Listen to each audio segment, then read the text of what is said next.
Antes de decirte el significado, yo no sé de dónde salió eso, Jimmy. ¿De dónde salió esa costumbre de castigarse, de tener un tiempo de tristeza, ¿no? De dolor? ¿De dónde nace eso? Pero ¿no? ¿será acaso por el luto de la muerte de Jesús? Sí, pero Jesús no se quedó en la cruz, hermano. Ahora le damos la bienvenida al pastor Carlos López Gómez. Él es presidente de la Confraternidad de Pastores de Iglesias Evangélicas de Tacna y además líder, pastor de Casa de Paz. ¿Cómo está, pastor? Buenas tardes, bienvenido, Exitosa. Jimmy, muchas gracias nuevamente por la invitación que tú me haces en esta tarde. Y bien, gracias a Dios, todo bien, disfrutando en la exposición siempre de la palabra en estos días que tenemos para aprovechar, compartir esto de Semana Santa. Porque la Semana Santa hay que disfrutarla, hay que vivirla, hay que gozarla. Exacto. O hay que, es un tiempo más de, algunos se ponen tristes, ¿no? Dejan de comer o no sé, ¿qué significa la Semana Santa? ¿O qué debe significar la Semana Santa? Antes de decirte el significado, yo no sé de dónde salió eso, Jimmy. ¿De dónde salió esa costumbre de castigarse, de tener un tiempo de tristeza, ¿no? De dolor? ¿De dónde nace eso? Pero ¿no? ¿será acaso por el luto de la muerte de Jesús? Sí, pero Jesús no se quedó en la cruz, hermano. Ah, bueno. Jesús lo enterraron y resucitó, lo que vamos a celebrar el domingo, ¿no es cierto? Entonces, nuestro recuerdo no debe ser de cosas tristes, sino más bien de una victoria que obtenemos a través de la resurrección de Jesucristo. Sin embargo, Jesús, cuando estuvo en el monte de Getsemaní, el estrés era tan grande que terminó sudando sangre. Exacto, ¿no? O sea, era un momento muy duro para él. Duro, difícil, pero a mí me encanta, Jimmy, cuando el Señor Jesús se fue a bautizarse y te acuerdas que se escuchó una voz del cielo que decía: este es mi Hijo amado en quien yo me complazco. Sí, ciertamente fue duro, difícil, pero fue obediente. Y por la obediencia de nuestro Señor Jesucristo hacia el mandato de su Padre, es que nosotros debemos de vivir esta experiencia con gozo, con alegría. ¿Por qué? Porque ya no estamos sumisos más a la esclavitud de un pecado que iba a ser eterno, pero a través de Jesús se cortó eso. Ahora cualquier persona que se acerca a Él puede encontrar la salvación. ¿Qué significa la Semana Santa para el pueblo cristiano, para los que creen, para los que viven esa fe? Yo diría, ¿qué debe significar? Okay. ¿No es cierto? ¿Qué debe significar la Semana Santa? Bueno, volvemos a repetir, sí. Entonces significa alegría, significa la demostración del amor de Dios, la liberación de nuestros pecados, el que nosotros ya no podemos seguir viviendo esclavos más de esos pensamientos, de esas actitudes, de esa corrupción. Pero alguien podría decir, pastor, disculpe que lo interrumpa, ¿cómo puedo estar feliz, celebrar, si mi situación económica no está bien, si mi situación sentimental no está buena, me he separado de mi familia?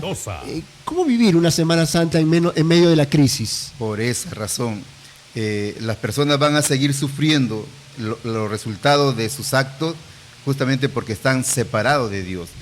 Yo no sé si me permites un ratito. Entiendo. Mira, ¿te acuerdas en el huerto del Edén? ¿Qué pasó? Sí. A Dios creó al hombre a su imagen y semejanza, le dio de su espíritu y entonces lo puso en el huerto del Edén, pero ahí ellos desobedecieron, entró el pecado. Sí.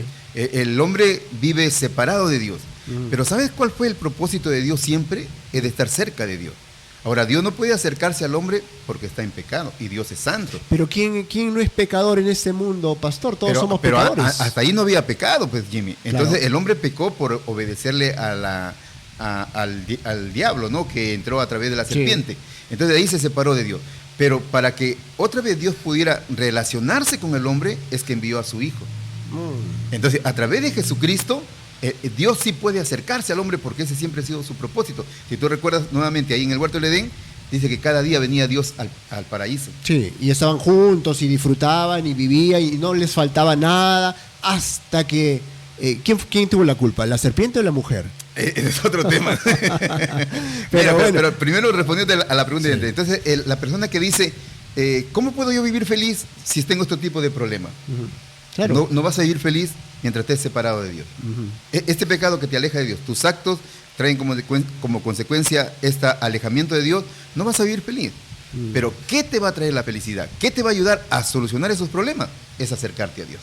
Y la pregunta es, ¿cómo me acerco a Dios? Porque hay muchas formas, entiendo, porque usted ve, somos un pueblo... Ese es otro error que se ha proliferado en el mundo a través del tiempo. Claro. Dice que hay muchas formas de acercarse a Dios. Sí. Mentira. ¿No? Juan 14:6 dice, yo soy el camino, la verdad y la vida. Escucha bien, nadie viene a mí sino a través, nadie viene a Dios sino a través de Jesucristo. Entonces, no hay diferentes formas de ¿No hay varios acercarse a caminos? Dios. No hay varios caminos. Mira, a Roma se puede llegar por diferentes formas, sí, ¿no? A cualquier otro lugar, pero a Dios solo a través de Jesucristo.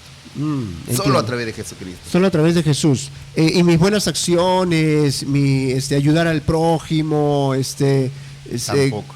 Déjame decirte, lamentablemente, tampoco. Es bueno, pero no te lleva. Exacto. Son consecuencias. Ajá. Son consecuencias de ese acercamiento a Dios, ¿no? Son consecuencias de esa relación con Dios, pero no es el camino tampoco. Eso ayuda, pero no es. Cuando uno voltea y ve la realidad del Perú, yo ahora en mi editorial al comienzo decía, el Perú está como está porque nos hemos alejado de Dios por tanto tiempo. Y sobre todo los gobernantes, que son los que toman las decisiones, hasta en Palacio de Gobierno se han hecho atrocidades, pastor. Exacto. Entonces, ¿es posible que el Perú salga de la situación en la que se encuentra poniendo los ojos en Dios? Y no solamente el Perú, sino cualquier nación, Jimmy, cualquier nación que pueda... Mira, hay una leyenda empírica que dice que las naciones que son menos corruptas son las que primero han puesto a Dios en su primer lugar. Tenemos un gran ejemplo que es El Salvador con el pastor Nayib Bukele, el presidente, que ya parece pastor en realidad, porque él ha confesado abiertamente su fe en Dios, ¿no? Y lo que me sorprende es que él reconoce que la Biblia es el libro de guía y él se está basando en eso. ¿Eso es lo que le está dando resultados, cree usted? La Biblia, Jimmy, la Biblia no es es atemporal. No es temporal. ¿Cómo así? La Biblia dice en el salmista, el cielo y la tierra va a pasar, pero mis palabras no pasarán. La Biblia es atemporal, es para todos los tiempos. Así que cualquier nación, cualquier presidente, cualquier gobernante que se atreva a usar la palabra de Dios y la establezca como una autoridad, como una en posición allí, que se acerque a Dios, va a hacer que su país, va a hacer que su comunidad, va a hacer que su hogar cambie. Porque la Biblia tiene el poder para transformar. Pastor Carlos, antes de irnos a la pausa, hacíamos la reflexión sobre cómo El Salvador ha conseguido salir de ser de uno de los países con mayor criminalidad y mayor corrupción, ha logrado hacer uno de los países con menos criminalidad en toda Sudamérica. Y eso es algo sorprendente. ¿Qué reflexión le deja a usted? ¿Es posible que el Perú también pase por esa misma experiencia?